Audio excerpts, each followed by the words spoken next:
Hi friends, welcome back to C V Jagan blogs. ಏನು ರಾಮನಗರದಲ್ಲಿ ಮೊನ್ನೆ ನಮ್ಮ ಆನೆಗಳೆಲ್ಲ ಕಾರ್ಯಾಚರಣೆಗೆ ಹೋಗಿದ್ದೋ.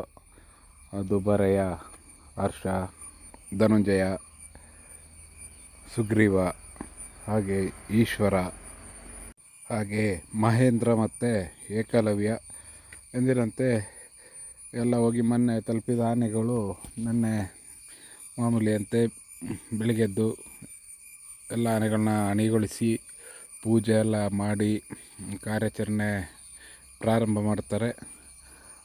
ಸುಮಾರು ಹೊತ್ತು ಟ್ರ್ಯಾಕಿಂಗ್ ಮಾಡ್ತಾನೆ ಇರ್ತಾರೆ. ಟ್ರ್ಯಾಕಿಂಗ್ ಮಾಡಿಕೊಂಡು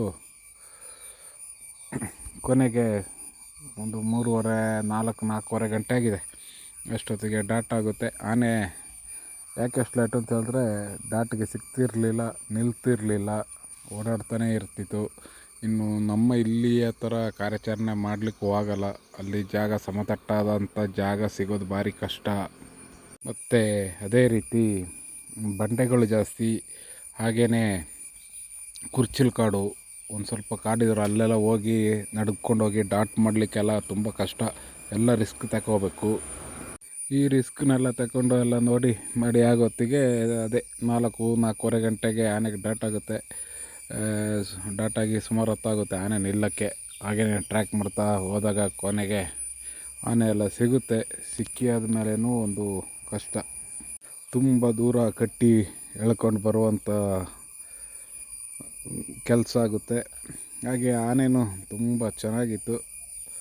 ಒಂದು ಅಂದಾಜೊಂದು 25-28 ವರ್ಷ ಪ್ರಾಯದಿರ್ಬೋದು. ಒಳ್ಳೆ ಎತ್ತರದ ನಿಲುವು. ಹಾಗೆ ಹೇಳ್ತಾ ಬರಬೇಕಾದ್ರೆ ಆನೆಗೆ ಗೊತ್ತಾಗಿಲ್ಲ ಇವ್ರಿಗೆಲ್ಲ. ಆನೆಗೆ ದೃಷ್ಟಿ ಕಮ್ಮಿ ಕೊನೆ ಸ್ವಲ್ಪ ಕತ್ಲಾಯ್ತಾ ಬರೋತ್ತಿಗೆ ಆನೆ ನಡ್ಕೊಂಡು ಬರೋದು, ಒಂಥರ ಆಚೆ ಈಚೆ ವಾಲಾಡ್ಕೊಂಡು ಬರೋದು, ಡಿಕ್ಕಿ ಹೊಡ್ಕೊಂಡು ಬರೋ ಥರದೆಲ್ಲ ಆಯ್ತಾ ಇರಬೇಕಾದ್ರೆ ಇವ್ರು ಕೊನೆಗೆ ನೋಡಬೇಕಾದ್ರೆ ಆನೆಗೆ ಒಂದು ಕಣ್ಣು ದೃಷ್ಟಿ ಇರೋದಿಲ್ಲ. ಆಗೇನು ಮಾಡ್ತಾರೆ, ಈಗ ಆಲ್ಮೋಸ್ಟು ಸುಮಾರು ಆನೆಗಳಿಗೆ ಒಂದೊಂದು ಕಣ್ಣೇ ಇರುವಂಥ ಆನೆಗಳು ಸುಮಾರಿದ್ದಾವೆ. ಮೊದಲು ಬಲರಾಮ ಇತ್ತು, ಗಜೇಂದ್ರ ಇದೆ, ಅದೇ ರೀತಿ ಕಂಜನ್ ಇದೆ.